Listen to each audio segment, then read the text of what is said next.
Heidi by Johanna Spyri, Chapter 17. A Compensation. The next morning the doctor climbed up from Dorfli with Peter and the goats.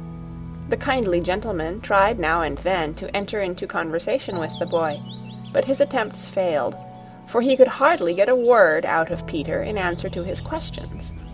Peter was not easily persuaded to talk.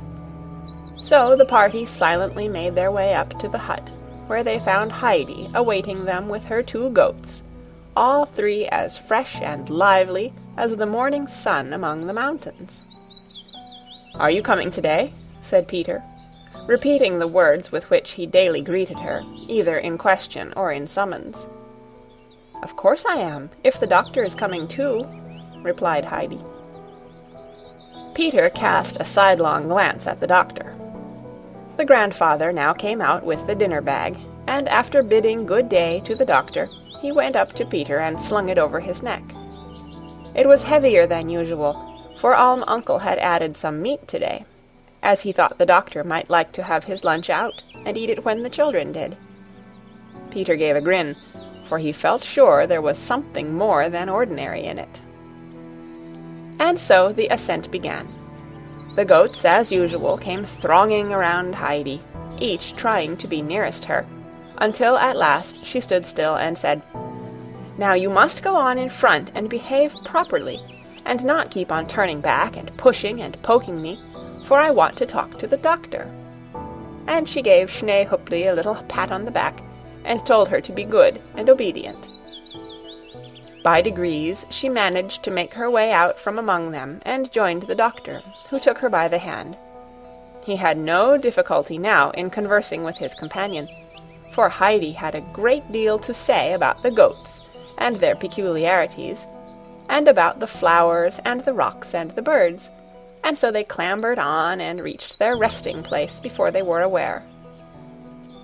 Peter had sent a good many unfriendly glances towards the doctor on the way up, which might have quite alarmed the latter if he had happened to notice them, which, fortunately, he did not. Heidi now led her friend to her favorite spot where she was accustomed to sit and enjoy the beauty around her. The doctor followed her example and took his seat beside her on the warm grass. Over the heights and over the far green valley hung the golden glory of the autumn day. The great snowfield sparkled in the bright sunlight, and the 2 gray, rocky peaks rose in their ancient majesty against the dark blue sky. A soft, light morning breeze blew deliciously across the mountain, gently stirring the bluebells that still remained of the summer's wealth of flowers, their slender heads nodding cheerfully in the sunshine. Overhead the great bird was flying round and round in wide circles, but today he made no sound. Poised on his large wings, he floated contentedly in the blue ether. Heidi looked about her, first at one thing and then at another. The waving flowers, the blue sky, the bright sunshine, the happy bird, everything was so beautiful, so beautiful.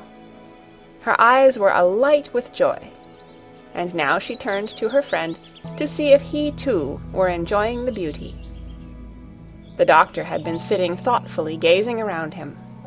As he met her glad, bright eyes, "Yes, Heidi," he responded, "I see how lovely it all is, but tell me, if one brings a sad heart up here, how may it be healed so that it can rejoice in all this beauty?"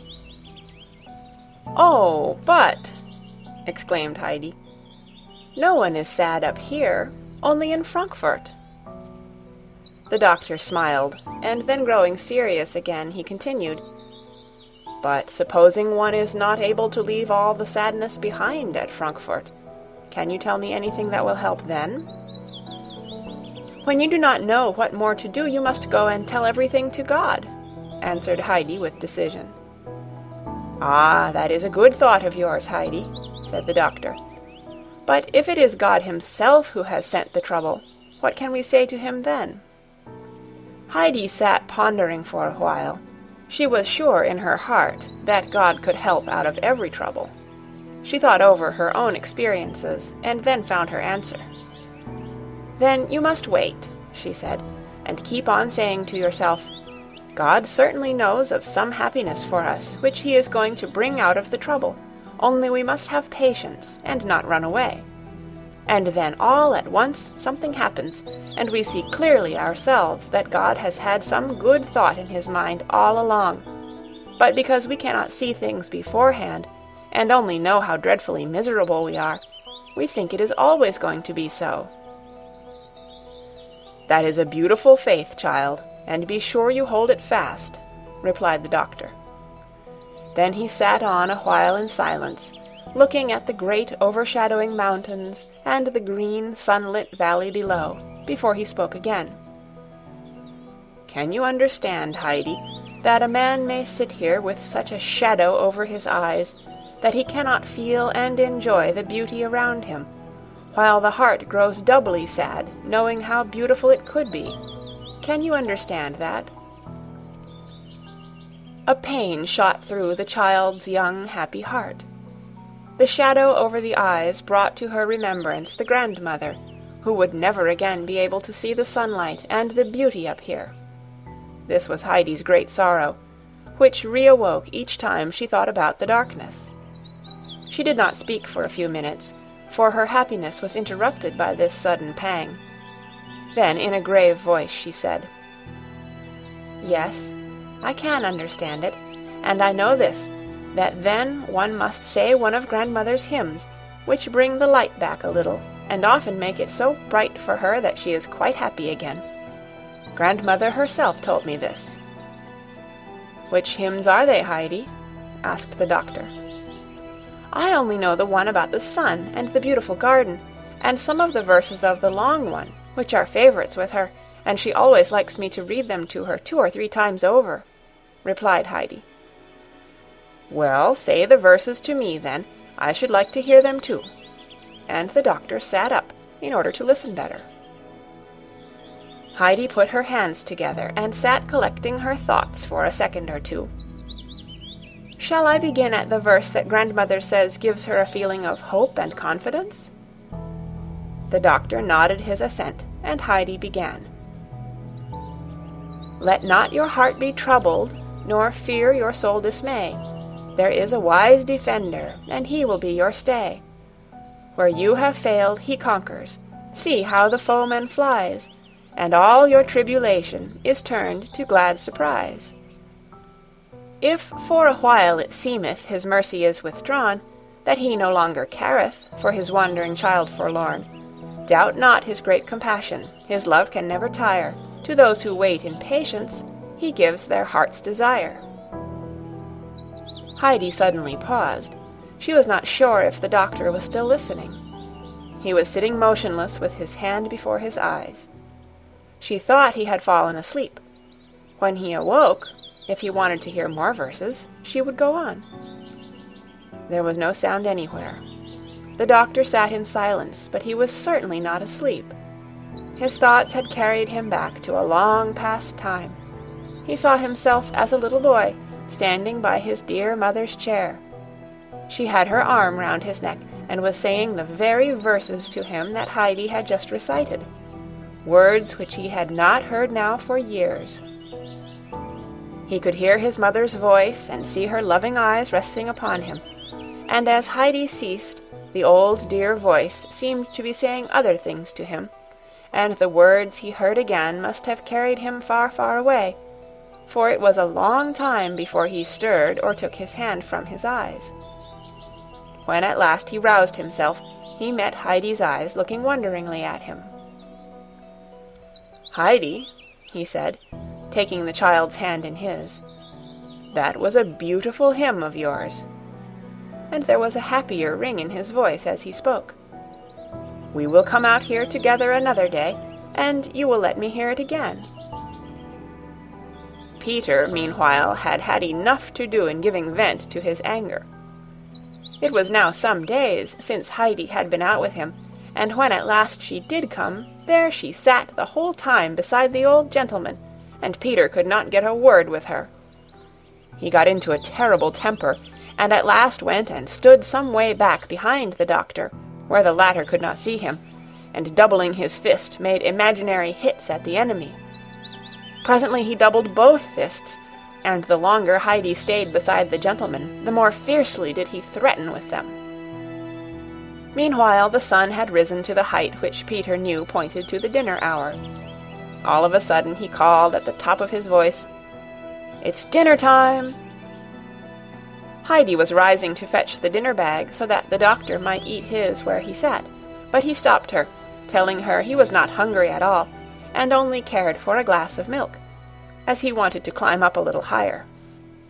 Then Heidi found that she also was not hungry and only wanted milk, and she should like, she said, to take the doctor up to the large moss-covered rock where Distelfink had nearly jumped down and killed herself. So she ran and explained matters to Peter, telling him to go and get milk for the two. Peter seemed hardly to understand.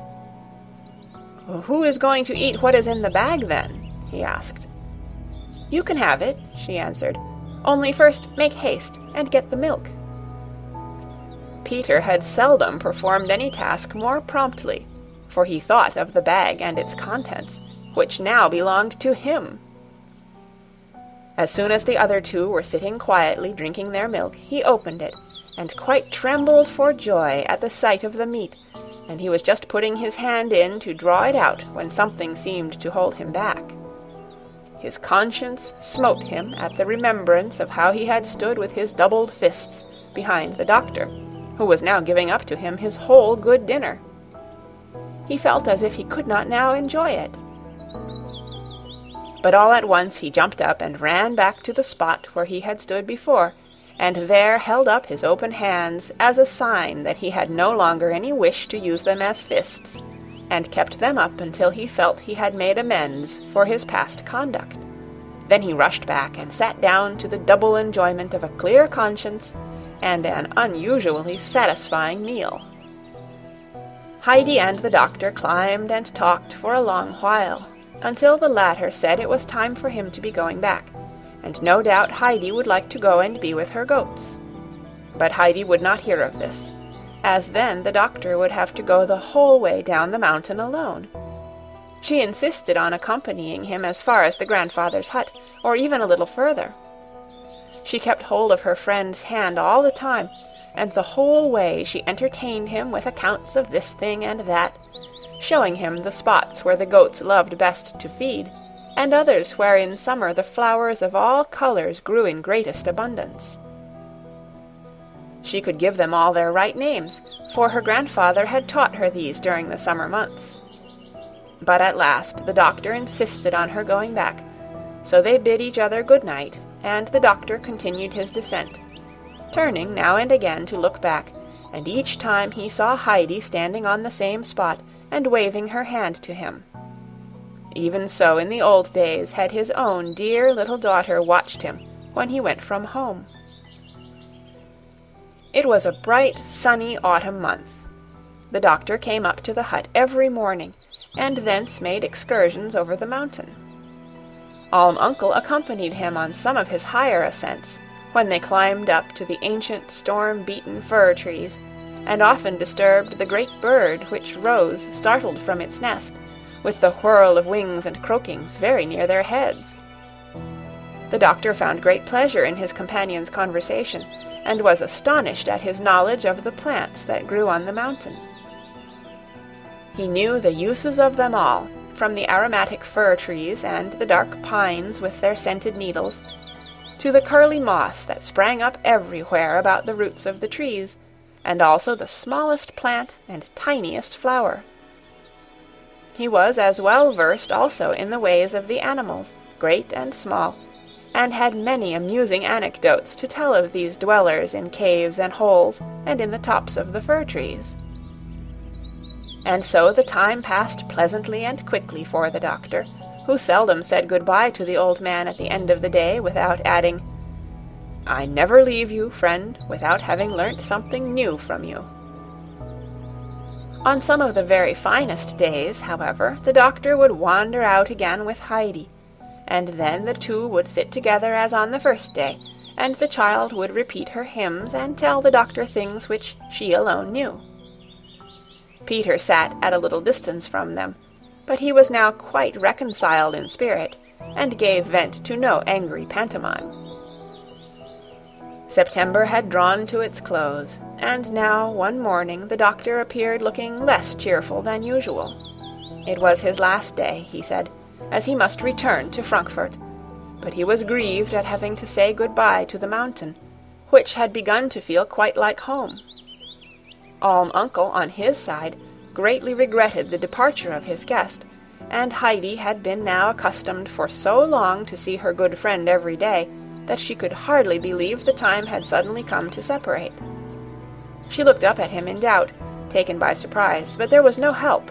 He must go. So he bid farewell to the old man, and asked that Heidi might go with him part of the return way, and Heidi took his hand and went down the mountain with him, still unable to grasp the idea that he was going for good. After some distance the doctor stood still, and passing his hand over the child's curly head, said, "Now, Heidi, you must go back, and I must say good-bye. If only I could take you with me to Frankfurt and keep you there." The picture of Frankfurt rose before the child's eyes, its rows of endless houses, its hard streets, and even the vision of Fräulein Rottenmeier and Tinette, and she answered hesitatingly, "I would rather that you came back to us." "Yes, you are right, that would be better. But now, good-bye, Heidi." The child put her hand in his and looked up at him. The kind eyes looking down on her had tears in them. Then the doctor tore himself away, and quickly continued his descent. Heidi remained standing without moving. The friendly eyes with the tears in them had gone to her heart. All at once she burst into tears, and started running as fast as she could after the departing figure, calling out in broken tones, "Doctor! Doctor!" He turned round and waited till the child reached him. The tears were streaming down her face, and she sobbed out, "I will come to Frankfurt with you, now at once, and I will stay with you as long as you like, only I must just run back and tell grandfather." The doctor laid his hand on her and tried to calm her excitement. "No, no, dear child," he said kindly. "Not now. You must stay for the present under the fir trees, or I should have you ill again. But hear now what I have to ask you. If I am ever ill and alone, will you come then and stay with me? May I know that there would then be someone to look after me and care for me?" "Yes, yes, I will come the very day you send for me, and I love you nearly as much as grandfather," replied Heidi, who had not yet got over her distress. And so the doctor again bid her good-bye and started on his way, while Heidi remained looking after him and waving her hand as long as a speck of him could be seen. As the doctor turned for the last time and looked back at the waving Heidi and the sunny mountain, he said to himself, "It is good to be up there, good for body and soul, and a man might learn how to be happy once more."